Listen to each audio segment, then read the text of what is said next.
global security officials are visiting South Korea.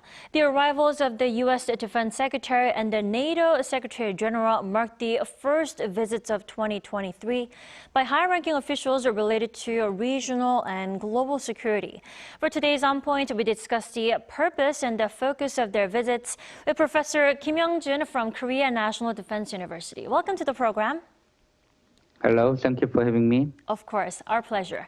Now, U.S. Secretary of Defense Lloyd Austin is set to meet with his South Korean counterpart tomorrow.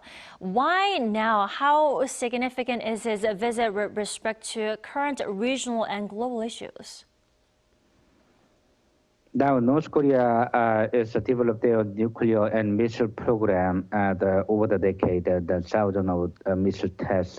And so far, their nuclear and missile threat is very high. So, U.S. Defense Minister would like to emphasize on the deterrence combined exercise with South Korea and also in Japan. So now is the best timing because of the 7th anniversary of the ROK-U.S. alliances since the end of Korean War. So the U.S. Defense Minister would like to show a strong defense posture against the North Korean nuclear threat with South Korea.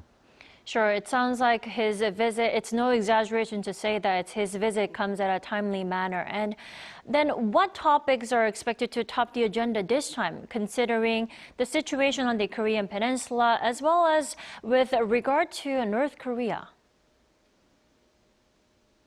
Actually, this time is the best because we have two very important exercises.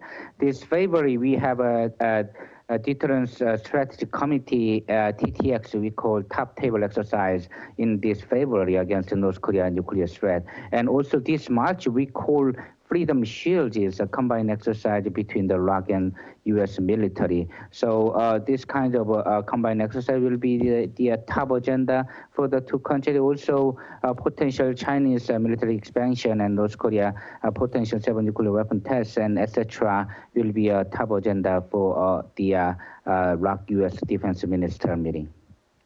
Right.